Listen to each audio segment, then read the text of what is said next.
Bom dia a todos e a todas, a mesa, todos que nos acompanham.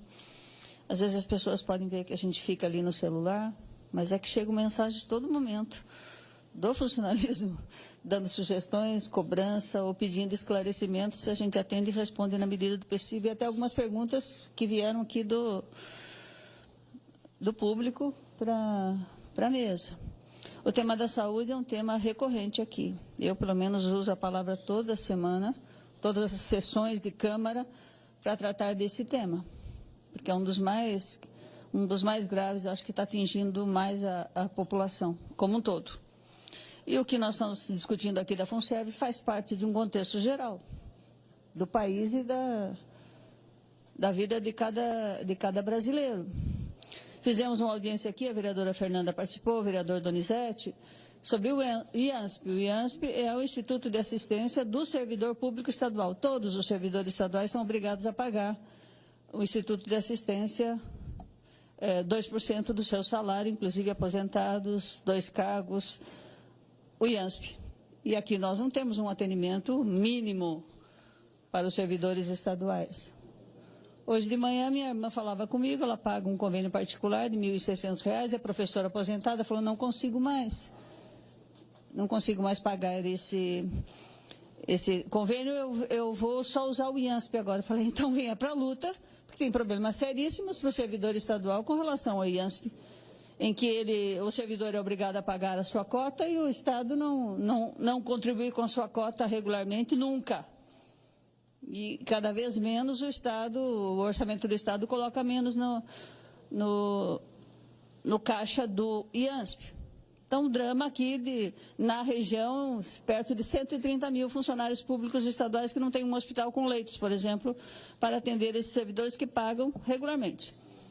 E quantas pessoas que tinham 2 adultos em casa, digamos, um adulto tinha um emprego que tinha, como uma fábrica, por exemplo, a metalurgia, que a maioria dos acordos previa auxílio, o atendimento de saúde também num determinado convênio. Hoje as empresas estão tirando isso dos trabalhadores, dos desempregados. Vem para onde? Pode estar vindo para a FUNSERV, pode estar vindo para o IANSP. O representante do IANSP aqui colocou assim, nós tivemos um problema muito sério do ano passado para cá, porque muitos servidores deixaram seus convênios particulares e vieram para o IANSP. Como assim vieram para o IANSP? O IANSP é deles. Não vieram para o IANSP, deveriam estar sendo atendidos e não ter um convênio particular. Aqui no caso, nós estamos debatendo isso num contexto. Nós tivemos aí e vou falar isso quantas vezes for necessário, nós tivemos um golpe que afundou o país, levou o país numa das maiores recessões que nós já passamos. Quando a presidenta Dilma assumiu no primeiro mandato, tinha um percentual de desempregados da população ativa no Brasil de 6,5%. Terminou o governo dela caçada com 8%. E hoje nós estamos com quase 14%. Então, que ninguém pense que nós vamos sair dessa crise numa boa, né, vereador Nangetti? Não vamos. Isso tem consequência em todas as áreas. Em todas as áreas. Aqui, quantos estabelecimentos em Sorocaba e região não fecharam? A Riumblay, a Giannone, a Dolly, e muitos deles sem pagar. A Sabina, falando de empreendimentos maiores e menores, fecha simplesmente e deixa os seus funcionários à toa, sem pagar, inclusive, os direitos que têm. Então, aqui nós estamos discutindo isso dentro de um contexto, e a saúde é um dos que mais afeta a vida do dia a dia das pessoas. Entendemos aqui toda a problemática que a FUNSERV tem como obrigação de expor para nós aqui com números corretíssimos. No caso dos funcionários públicos estaduais, nós temos o IPESP, que é a aposentadoria, e o IANSP para a saúde. Não tem discussão, tem que pagar os dois e pronto. No caso aqui, a opção, a FUNSERV é opcional. No caso do IPESP, nós estamos discutindo com a vereadora Fernanda, quando nós discutimos o orçamento desse ano, nós temos que ver isso.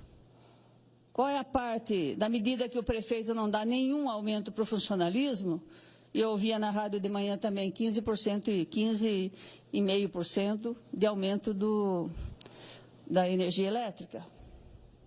Então, isso muda o orçamento das pessoas que, quando trabalham com 1.300, 1.400, 4.000 de renda familiar, qualquer modificação dessa afeta toda a sua vida imediatamente. 15% de energia elétrica, ou do transporte coletivo, ou da sua assistência de saúde. Então, causa um impacto muito grande na vida de qualquer trabalhador, de qualquer servidor público, seja estadual, seja municipal.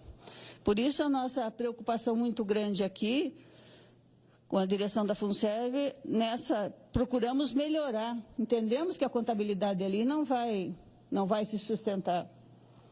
E que procuramos mudar as faixas para que o impacto não seja tão grande na vida do servidor, mas será impactante. Será impactante, não tenha dúvida com relação a isso. E é um ônus aqui, como esta Câmara vai assumir, os vereadores, como vão assumir esse impacto na vida do servidor. A Câmara não pode ignorar se a FUNSERV tem sustentabilidade ou não tem. Então, nós temos que avaliar isso e, muitas vezes, assumir ônus que não gostaríamos de estar assumindo.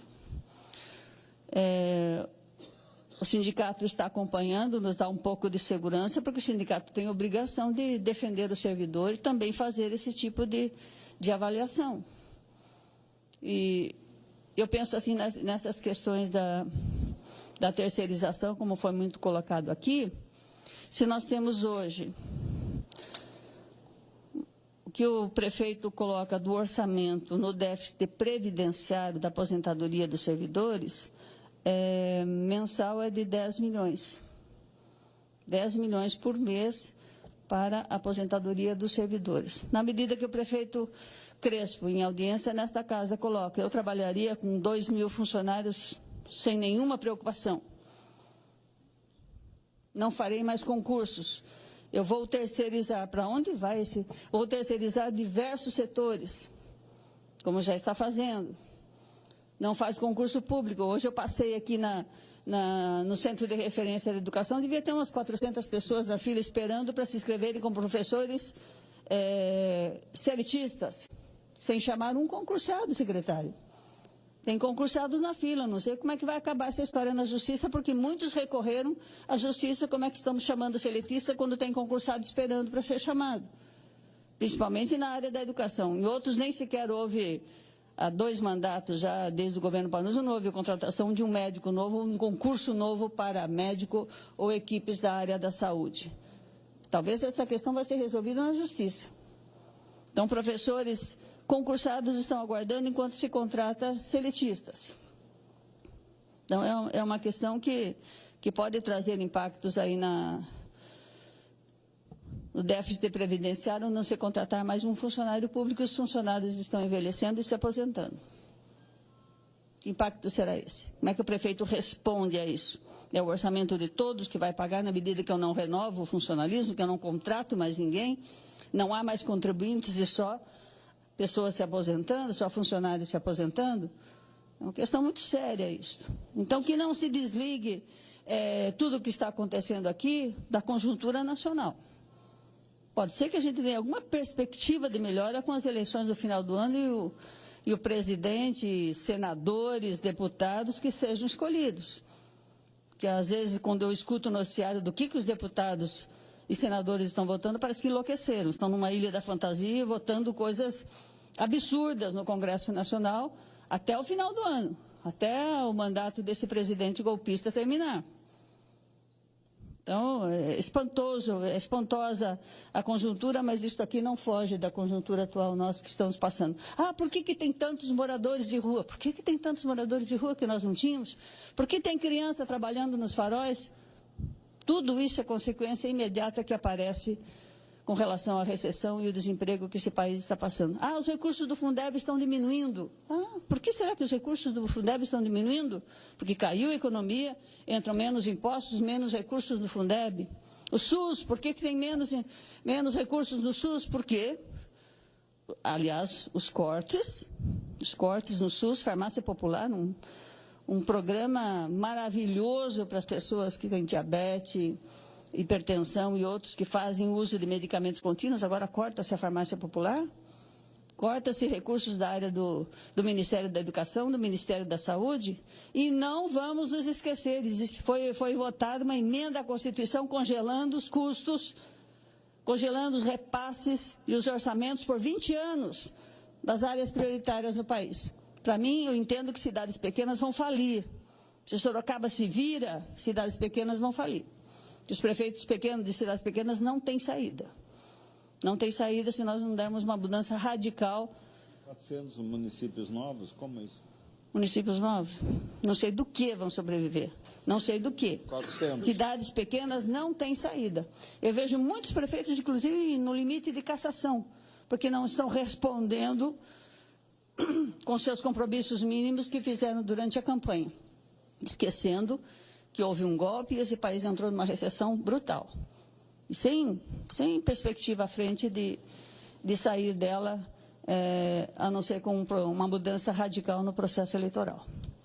Então, eu penso que a Câmara vai se debruçar, sim, de forma muito responsável em cima desta questão da FUNSEB, que é um bom convênio da área de saúde. Eu vejo que os médicos atendem com presteza, não refugam o funcionário, a pessoa, o paciente, porque ele é da FUNSEB. Pelo contrário.